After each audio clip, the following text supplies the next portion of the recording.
Ready to prime your focus, to move past scattered days and channel your energy into what matters most? This is Primed for ADHD, a podcast for driven, high-functioning women in midlife who want to better understand the way their ADHD exists in this stage of life. Here you'll feel seen, validated, and reminded that you're doing better than you think. My goal is to both validate and educate so you can work with your brain, not against it. I'm your host, Andrea Toole, ADHD coach and educator.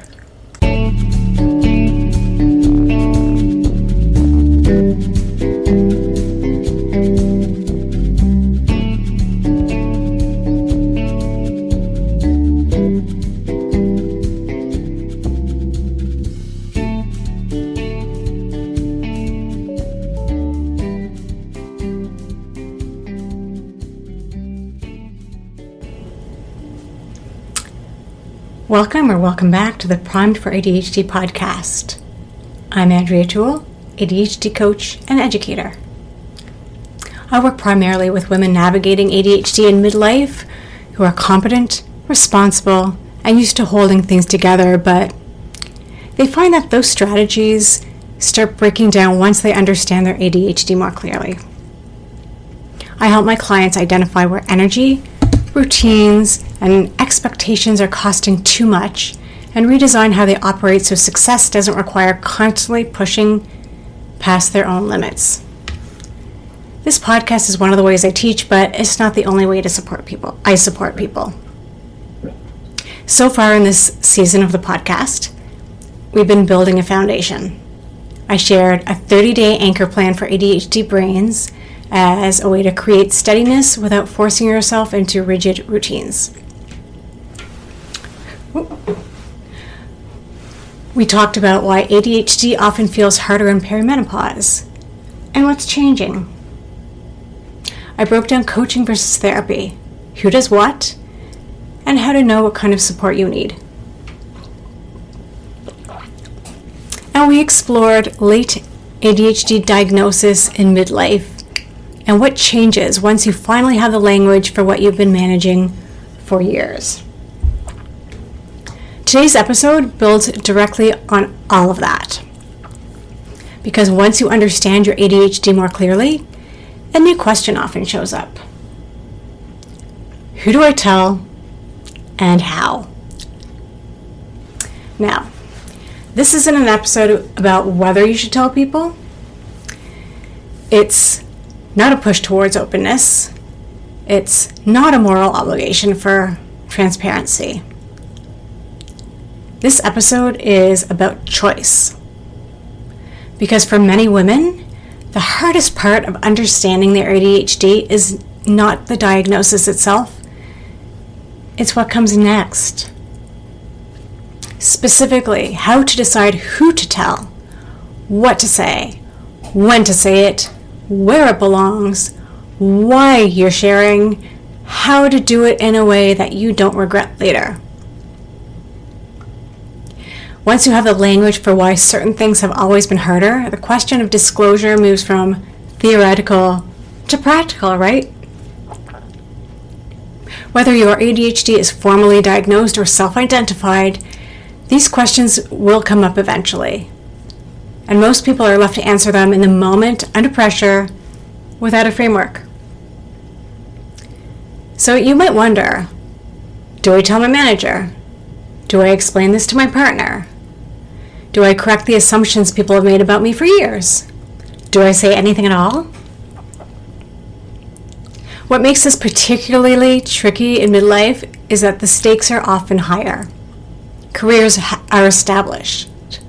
Reputations exist. Relationships have history. Or maybe you're getting into a new relationship in midlife. Dating in midlife is going to be another topic I'm going to discuss at some point on a podcast. So you're not just deciding whether to share information, you're deciding how that information might change how people see you and how much influence you have over that interpretation. That's why disclosure deserves more thought than it usually gets. Neurodivergent people tend to neurodivergent people tend to info dump and overshare. And I want to help you get it right for the situation you're in. And if you disclose and still feel you got it wrong, I don't want you to spiral into shame or rumination. Just take a breath and be kind with yourself. So let's start by reframing the entire conversation.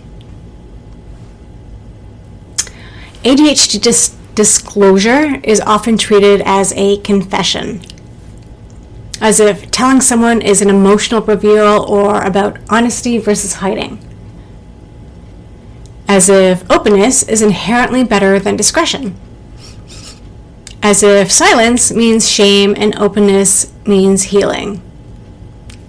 That framing doesn't work well for adults who live in the real world, especially women at midlife who already navigate power dynamics, professional risk, and family expectations every day.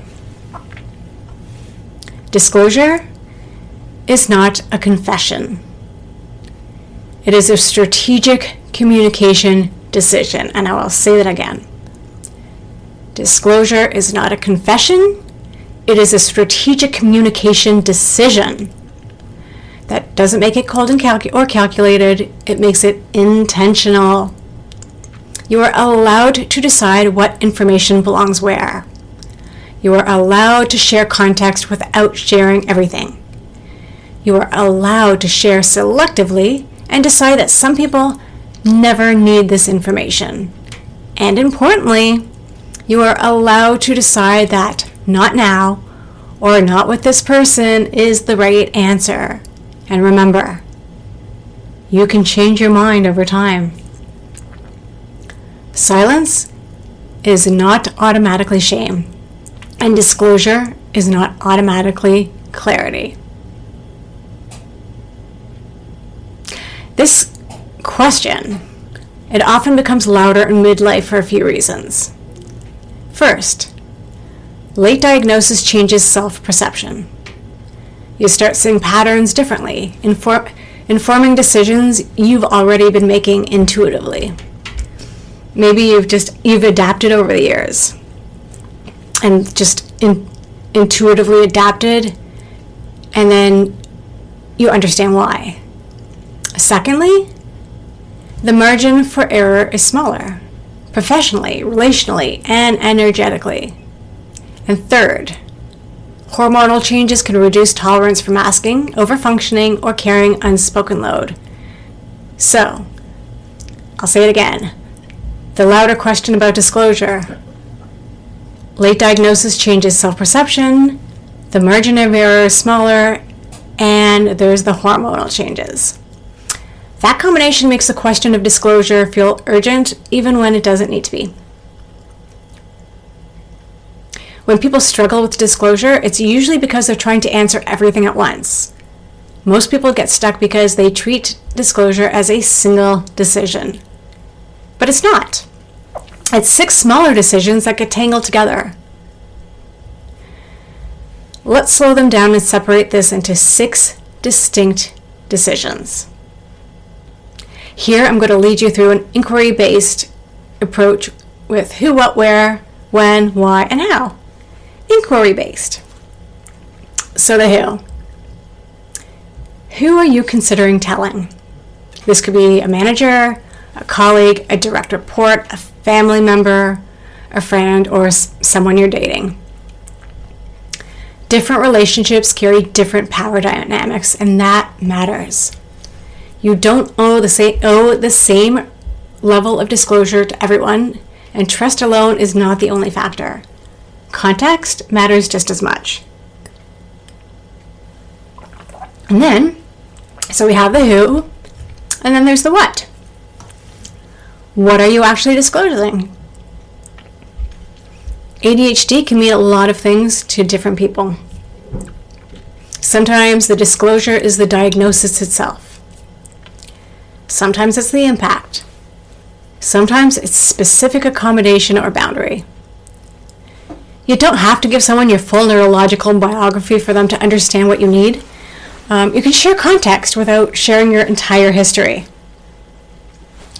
or your entire story. So that was the who and the what, and now we have the when. Timing matters more than people realize. Are you disclosing during conflict? Are you disclosing when you're first hired? During a performance review? During a calm, neutral moment? Disclosure during conflict often becomes justification and may come across as making excuses. Disclosure under pressure often creates confusion instead of clarity. Disclosure after you've proven your value at work can shut down assumptions. And disclosure during calm moments is likely to be received as information. Waiting is not avoidance, it's information gathering. And so now we'll discuss the where. Where as in, is this a conversation that belongs in a private setting? Is it a conversation that belongs in a formal meeting, in an email, a casual moment? Environment shapes interpretation. A private conversation is different from a meeting. An email is different from an offhand comment. Choose a setting that supports the outcome you want, not just the urge to get it off your chest. So we've looked at the who, we've looked at the what, we've looked at the when, we've looked at the where, and here's the why.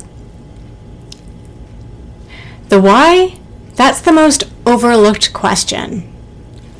Why are you telling this person right now? Is it to explain a pattern? Is it to prevent misunderstanding? To ask for something specific? To reset expectations? Or as I said a moment ago, is it a way to justify in a defensive moment? An excuse is defensive. A reason is proactive and comes with accountability. If you don't know your reason, the conversation can drift quickly. So park the conversation until you figure this part out. So now we go into the how. And this is where preparation matters. That means knowing what you're going to say and how you're going to say it. And I'll refer to that as scripting. Some people, even with ADHD, are great at off-the-cuff speaking. Some are not. I'm not. Even when I mentally prepare, I don't know if I have it right. So you prepare not because you're inauthentic, but because clarity reduces regret. And regret leads to rumination and spiraling. When people say, I just blurted it out, what they usually mean is they didn't have the language ready for a high-stakes moment. We'll come back to scripts shortly. But first, let's talk about power dynamics. Disclosure is never neutral in environments with power. At work, power might show up as hierarchy, performance evaluations, job security, or access to opportunities. In families, power might show up as emotional authority, history, or expectations. With friends or partners, power can be subtle but still present, especially if support or understanding is unequal. This is why generic advice like just be honest fails in practice. I've never liked the phrase honesty is the best policy, even in my relationships. To me, good judgment about when to be honest matters more than honesty itself. Lie when you need to, but if you lie in the wrong situation, that's when trust erodes. If we were honest all of the time, we'd lose good surprises and sometimes we'd sabotage ourselves. I think when people say honesty is the best policy, they don't really mean it like in a literal sense. But you have to be honest at the right, you have to be You have to get it right. You have to have good judgment about it. There is such a thing as too much information. So before disclosing, it's worth asking, who benefits from this information? What happens if this information is misunderstood? What changes if nothing changes after I share? These are not pessimistic questions, they're practical ones. So I want to discuss some common disclosure mistakes. And there are a few patterns I see repeatedly. Disclosure mid-conflict. Oversharing in hopes of being understood. Treating disclosure like justification for behavior. Expecting instant insight or accommodation. None of these make someone wrong. They just tend to create outcomes people didn't intend. Now let's talk about scripts. These are not meant to be memorized or copied word for word. They're examples of format, not scripts you must follow. So at work you might say something like, quote, I want to share some context that affects how I work best. I have ADHD, which means I do better with clear priorities and fewer last-minute changes. I receive information best when it's in writing. This isn't an excuse, it's information, and I want to name it so we can avoid unnecessary friction. And that's the end of the quote. That's the end of the script. You share context. You say how you do better. Clear priorities, fewer last-minute changes, how you receive information best. You say you're providing information. So notice, what this does is it states context, it names impact, it doesn't overshare, it doesn't ask for permission to exist. Now, if you prefer information in writing, state that you need it in an email if you work for an organization where your instant messaging chat histories expire. I've tried to reference Microsoft Teams messages many times only to find that they've expired, so I copy and paste important information from Teams into a longer-term document. Maybe that will work for you. So that was disclosure at work. Just some ideas. With family, it's different. You might say, quote, I've learned more about how my brain works over the past few years, and ADHD explains some patterns you may have noticed. I'm not asking you to fix anything, I just want to give context. And that's it. This sets a boundary around expectations. And then with friends, you can tell them, I'm learning how ADHD shows up for me as an adult. Some days I'm more scattered or more sensitive. If I seem off, that's usually what's going on. And you might even mention that if they don't hear from you in a while, it's not because you don't care, it's just object permanence or how your brain works. You can go into it a little, as much as or as little as you want. It shares the impact without requiring education. Again, these are examples. The goal is clarity, not disclosure perfection. See what works for you. Change as needed. And one of the biggest misconceptions about disclosure is that it's a one-time permanent decision, and it's not. You might tell one person now and another later. You might share differently as your understanding deepens. You might decide that some people never need this information.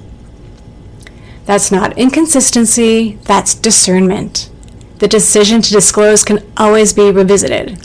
You can refine it and you can change it. And here's something I want to emphasize. Confidence doesn't come from telling everyone.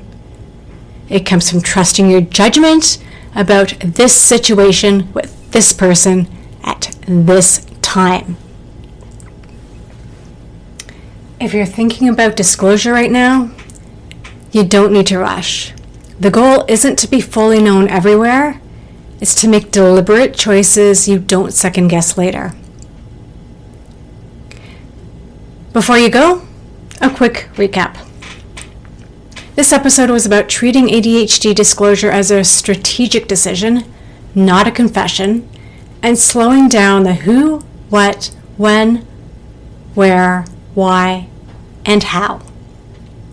In the next episode, we'll look more closely at how these decisions play out in specific professional and relational contexts, where timing and power dynamics matter even more.